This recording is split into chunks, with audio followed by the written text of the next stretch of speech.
I've spoken about this before, but I have a weird relationship with Thracia. I absolutely adore many of its obscure mechanics, like follow-up critical coefficient, low percentage constitution and movement level ups, dismounting and the emphasis on indoor maps, bizarre weapons like the Kingmaker and the Paragon Sword, and fatigue, which just might be one of the best mechanics ever implemented in Fire Emblem. I also think the story is great, treading on darker themes and allowing the hero to be morally gray. But at the same time, I struggle to replay it. And with each replay, I get more and more turned off by the archaic map design. I mean, this is the game where in Chapter 1 you have all sword units against all lance enemies after all. But it's a shame, because cool mechanics like the capture-based economy, fatigue and dismounting encourage you to rotate your troops out, and the utterly broken movement star mechanic are things that were never returned to in another Fire Emblem game. I mean, heck, there's not even really equivalents to these in the Kaga Saga games. Well, if Kaga's not going to fully explore the weirdness of Thracia mechanics with modern design elements, then I guess ROM hackers are just going to have to pull a Thanos on Nintendo. Which is where the utterly brilliant Bells of Byelen comes from. This is a hack that is heavily inspired by the mechanics and story of Thracia, although it draws some positive aspects from other parts of the series, such as unit selection from Tearing Saga and personal skills from the modern games. If you're a huge fan of Thracia's design philosophy, then I highly recommend Bells of Byelen, but if you need more convincing, I would be happy to gush about how the map design, unit design, and story all work together with Thracia's mechanics to make something truly special.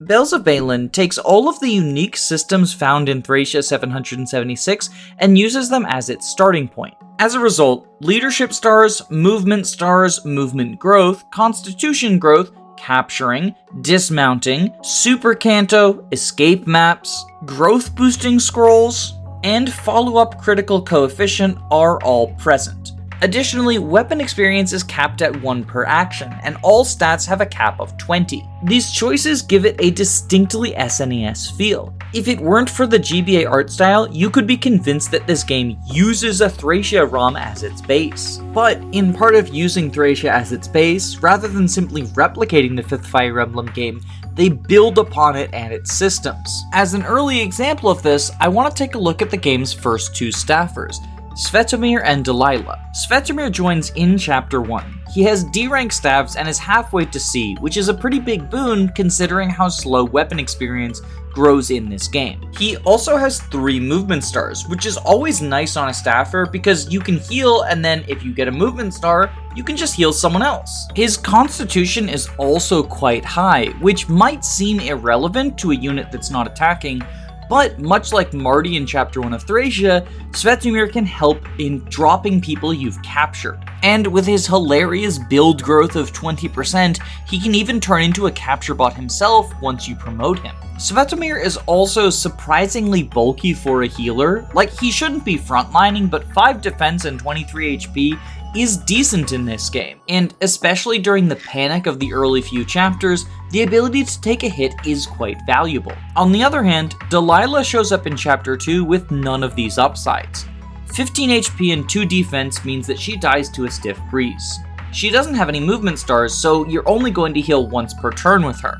And her build of 5 means that she can't really help take drop anyone other than the lightest mages in the world. Perhaps most damning, however, is her base staff rank of E. This means that she's just going to be using the heal staff for the foreseeable future, not even mend.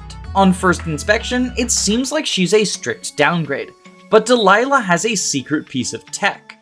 She can use light tomes without promoting. She doesn't start with one in her inventory, but there are a couple of options of how to get them. The first is once you gain access to preps in Chapter 4, you can buy one in the prep shop. However, it is incredibly expensive at 1,000 gold. For comparison, other purchasable iron weapons are 400 gold, and you start with 0. However, the increased price is due to increased stats. Light is cracked in this game, inspired by Thracia Light, which is also cracked. The base Light Tome has 9 might, 85 hit, and 20 crit. For comparison, Fire has 5 might and 80 hit at the same weapon rank. In combination with her decent speed stat of 8, if you're willing to purchase a weapon for her, Delilah can become a very potent class cannon, especially since your other mage and many of your other units will struggle to double at this point in the game. But the easiest way to afford this is to either capture or steal a bunch of weapons and sell them immediately. Which brings us to the game's Jagan, Mira.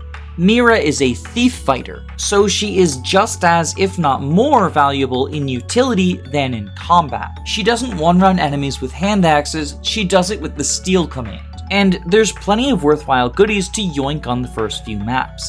There's animatomes, there's a rapier, there's plenty of slim axes and short lances. But if you run into a situation where she needs to flex her Jagan muscles in combat, you're probably going to want to use the silver sword.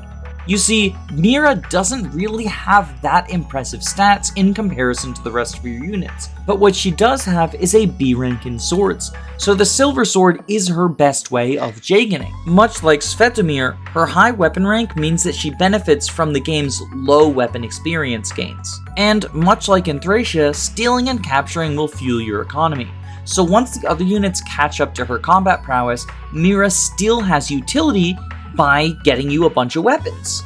Of course, if you choose to disregard her, there are other ways of filling your pockets, with plenty of units who seem built for capturing. One of your two lords, Cleo, has a brave magical axe that hits on resistance and, because it's brave, can be quite useful in captures. The mage armor Ibris has incredibly high constitution, uses tomes which are pretty accurate, and has certain blow, meaning that she feels tailor-made to be a capture bot, both indoors and out. And one of my favorites of the early game squad is Emil, a lance cavalier whose attacks become brave if he moves his full movement. This personal skill helps him in killing enemies, but it also makes him great at capturing if need be. In fact, in my first playthrough, there were multiple instances where I shoved enemies that had valuable items just so that they would be one tile further away from Emil, so he could move his full move and capture them. Oh yeah, this game features universal infantry shove, which dovetails nicely into my next section.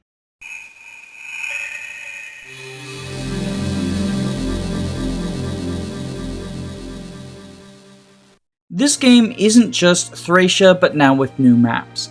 It also incorporates a bunch of really interesting mechanics from other Fire Emblem games and even Tearing Saga. Shoving, one of my favorite mechanics from the Tellius games, is back, but it interacts with Thracia's dismounting in an interesting way. Rather than shoving being based on the unit's constitution, instead infantry can always shove other infantry, but mounted units can neither shove nor be shoved. However, they can dismount in order to shove or be shoved, similarly to how mounted units needed to dismount in order to be rescued. To me, this perfectly aligns with Thracia's philosophy of making both infantry and cavalry useful. If you want higher movement and canto, then mounted units can do that for you. But for indoor sections, or areas where you might want to use shove chains to your advantage, infantry are going to be your go-tos. The Tellius games aren't the only ones that the Bells team borrowed mechanics from. The experience system has been overhauled and closely aligns with the Fates experience system. This means that underleveled units will get a lot more experience than you're used to, whereas overleveled units will see their gains plummet. I really like this decision because it works in perfect tandem with this game's implementation of the fatigue system. Fatigue was a mechanic in Thracia designed to encourage the player to rotate out their team. However, I never really felt like it accomplished this job particularly well. Despite being expensive, S-Drinks basically invalidated the system, and even if you couldn't afford them, it was fairly trivial to use the same squad, having two people sit out every map in order to refresh their fatigue. In Bells, the system is similar, but with a few distinct changes. First off, there are no S-Drinks. If a unit caps their fatigue, they have to take the next map off, no matter what. Exceptions are sometimes made for units who have talk conversations on specific maps, or on the final map, literally everyone can be fielded, but otherwise, you do have to abide by fatigue. No cheating the system. And speaking of not cheating the system, one of the more common fatigue exploits was if someone capped their fatigue on the map, you just go crazy with them, because now there's no downside to them taking a bunch of actions. In Bells of Byelen, if a unit maxes out their fatigue on the map, they stop gaining experience. No weapon rank, no EXP, no nothing. They can still participate for the remainder of the map, there's no limitations on that, but they won't grow at all. Hilariously, there is actually a unit who takes advantage of this. They have a personal skill that makes all of their attacks brave, but only if they are fatigued. It's an interesting design space, because they get an extreme power boost, but the downside is they can't take advantage of all of those yummy experience pinatas. And on that topic, I want to highlight how cool the unit design in this game is. Every unit you're given feels distinct and has their own fun, unique toolkit to make use of. Some units are defined by their personal skills, such as Zweibeck, the bow armor who deals extra damage to full HP enemies, or Filone, the archer who deals extra damage based on how much HP the opponent is missing. Some are defined by their class axis, such as Delilah being your only light user for a while, or Fangari being your only dark user for a while, since both weapon types have some useful traits. Light has overall quality, and Dark has interesting spells like Nosferatu and Arachnid, the one-range Brave Tome. Elena is an early-game Myrmidon with good stats, enough rank for a rapier, and 3 pursuit critical, meaning that as she starts doubling people, she can rack up on those crit kills. While the early-game units feel unique due to somewhat similar qualities, as you get later into the game, there are more and more absurd people to check out. There's a warrior with better magic than strength, so he can do good combat with magical axes and bows if you're willing to steal them from the enemies that wield them. There are multiple trainee units that can promote into the overpowered Master Knight class, which is incredibly strong, although dismounting holds it back from being as overpowered as FE4. There's a Bow Knight who gains extra range on all of her attacks, but that includes minimum range. She can't attack from 2 range anymore. There's a General with Acrobat, so he has low movement and doesn't care about terrain. A non-binary Thief with a throwing sword that ignores defense, but also has the Devil effect. And perhaps most iconically, there is a unit with overpowered stats, a personal weapon that lets him play on casual mode, and a personal skill that gives him a crit bonus, but causes his combats to summon Fog of War for the remainder of the map. He asks you a very simple question. Are you willing to deal with the most annoying mechanic in Fire Emblem history in order to get the easy win button? There are a ton of other mechanically unique units besides the ones I've listed, but I don't want to spoil everything. So if you want to see what the Cast of Bells has, you're going to have to check it out for yourself. As a final selling point, I will talk about the 2 lords, because they have unique classes. One of them is a Bow Wyvern, and the other one is an Axe Pegasus. Not only are these classes different than you would expect in vanilla Fire Emblem, but the lords are very likely going to be your only flyers for quite some time. The next definitely recruitable flyer doesn't show up until Chapter 9, over a third of the way into the campaign. There is another option for a flyer, however, which brings me to the final non-Thracia mechanic I want to highlight: character interludes. As is common in many Romhack projects, there are 3 interludes where you get to choose from a set of characters and add 2 of them to your army. And it's not an easy decision either. During the first interlude, you choose between a flyer, a thief in a game that has Thracia stealing, a mage with access to the game's only rallies, a Cavalier with Savior in a game where you can capture, and a Cavalier with Reposition in a game that has Super Canto. I like this feature whenever it shows up, but in Bells of Byelen especially, it feels thematically appropriate. One of the major story themes of Bells is making difficult decisions and living with the consequences of your actions. By forcing you to choose between recruitable units at multiple junctures, the game is putting the player in the same situation as its protagonists. For all of you fans of game review jargon, that's some ludonarrative consonants, baby. But since I've mentioned it a few times now, let's talk about the game's story.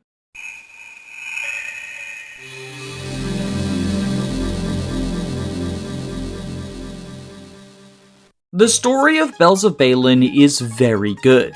It begins by wearing its Thracia influence on its sleeves, where you control a ragtag group of rebels fighting against the Scythian Empire. Our heroes are very much on the back foot, with the opening chapters being a prison break sequence harkening back to Manster. However, soon after making their daring getaway, they meet up with Kwame. He's an experienced strategist who offers to help them in the fight against the Empire, but he also has his own agenda, which ties into a larger conflict on a supernatural scale. And he's not the only one of your allies with their own schemes. This game has enough political intrigue that IGN would label it Game of Thrones Fire Emblem Edition. One of the downsides of this political web is it can sometimes be hard to keep track of who is who, especially since a large number of NPCs and countries are important at various points in the story. Sometimes an important figure will be absent for a series of chapters, causing them to fade from memory. Thankfully, this issue is somewhat alleviated through the addition of a guide, which will periodically update throughout the game to include important lore information that the player may have forgotten. In addition to being hooked by the many twists and turns of the larger story, I was also really attached to the main characters, Cleo and Lo. Both of them have elements of darkness to them. Lo due to the anger at everything that he lost, and Cleo due to the fact that she's a deserter from the evil empire. They both have to make difficult decisions, trying to be good people, or at least decent people in a cruel world, while balancing it with the ruthlessness that their rebellion demands. And they grapple with the weight of a leadership position that they did not necessarily ask for. It's good stuff, and the writing isn't limited to the main characters. All of the support conversations expand upon the secondary and tertiary members of the cast in interesting and meaningful ways. And it's worth paying attention to them because a few of them hint towards things like future promotions or secret events. Now, due to the fact that Bells is a telephone hack, there are a few chapters that stand out as more episodic than the rest, and this can be a little bit jarring. Especially as we approach the last third of the game, there were a few maps that felt a little bit jarring from the story perspective. Additionally, there was one intriguing plot thread that was just outright dropped, although in fairness, I'm not sure how it could have been resolved without several of your playable units leaving. Despite these minor quibbles, the story of Bells of Byelen had me hooked from start to finish, and in my humble opinion, it did truly nail the landing.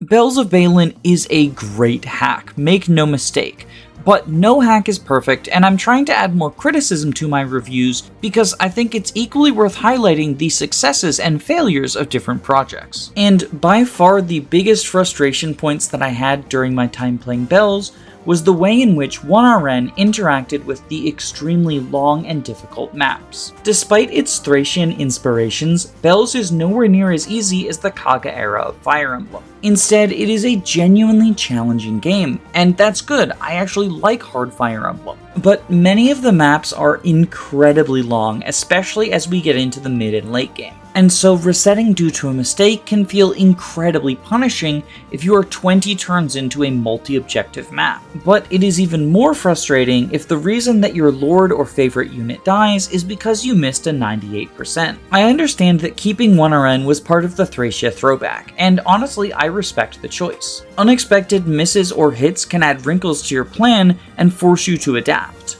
But when the enemies and formations are as difficult as they are in Bells, sometimes adaptation isn't possible, which is a big part of why I feel this game should have had Shadow Dragon style save points. I am fully Romhack save point pilled, so I say this about every hack that lacks them, but it is especially relevant in a hack where chapters are both long and mentally exhausting, and the risk of low percentage misses or crits is ever present. I played through losses a few times that this happened to me, but since this is a fatigue game, your bench is a crucial resource. And so if you let too many of your units die, you're eventually going to end up in a situation where your squad is not suited for the challenges ahead. I also think it would have been nice if 1RN were a toggle, with an indication that it is the intended way to play, but if you really hate missing 90s, 2RN is an option. Personally, I'm willing to embrace the dice rolls, but I know multiple people who were turned off early on due to missing a large number of 80 and 90% hits. As a general rule, the more difficult the game is, the more frustrating RNG-based failure becomes. My other more minor complaint is the support implementation.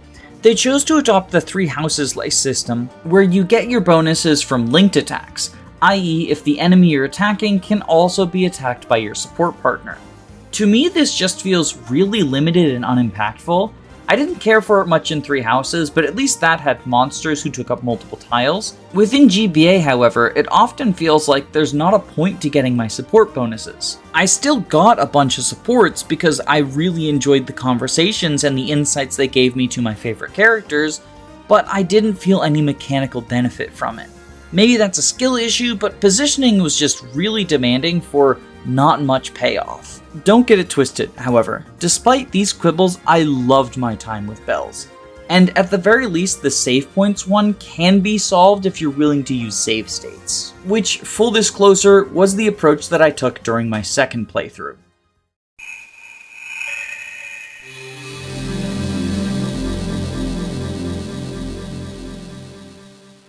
One of the first comments on the Bells of Byelen FAU post says, if you like FE5, then I will tell you this plays like FE5. But if you hate FE5, I will tell you that this plays nothing like FE5, and neither would be a lie. And honestly, despite pontificating for almost 20 minutes, I feel like I can't summarize Bells of Byelen any better than those two sentences. Bells takes all of the most iconic Thracia mechanics, even the somewhat poorly thought out ones like movement stars, and adds them to maps that are actually well designed. It has secrets, but they're not cryptic. You can figure it out if you pay attention. And it won't outright troll you, but it does pull twists on maps that recontextualize things and cause you to adapt on the fly. Units all feel very unique, but no one is over-centralizing like Safi and Asbel. And while some of them use Thracia mechanics for uniqueness, others use personal skills and stuff the likes of which we haven't seen in Fire Emblem. Team Adversity has come together and made something truly special. And the team leader, Legend of Lug, deserves a lot of credit for that. If you're a fan of Thracia, this is my #1 hack recommendation. And if you're a fan of Fire Emblem but want to check out something that's just really different from GBA, I would also point you this way. You won't regret your time in Orodreth. Thank you so much for watching this video, and an extra special thanks to my patrons, Len, Gameboo, Carosa, Fyrant, Smaz Ruby, Saxon, Seraphew58, Reflect, Marin McLean, Calamity Callie, Queen Elizem, Autumn Kelsey, Cynthia, Jamie Collins, Marin Karen, Thick Molder, Danielle Kalaskas, Jagan's Nest, Julia Kyoto, Arvis, Bell Wenska, Dysyke, Ginger, Juniper Jungby, Joanna the Wrenchwitch, Control Aegis, Gabe the Green, Caius Cole, SUP, George Grenville the 7th PM, Tailored Muffin, and Lilzabeth. It is thanks to your financial support that I am able to make reviews of ROM hacks of Fire Emblem games. Truly a wild world we live in. If you are interested in supporting the channel, a link to my Patreon will be in the video description, but please only donate if you can safely afford to do so. I don't want anyone going broke over Fire Emblem. If you liked the video, I'd appreciate a like, and if you want to see more of what I've got coming down the pipeline, subscribing is the best way to do that. And if there's another hack that you want me to take a look at, comment below. I'm always looking for suggestions. But regardless of what you do, I hope you have a wonderful day. Stay safe, gamers.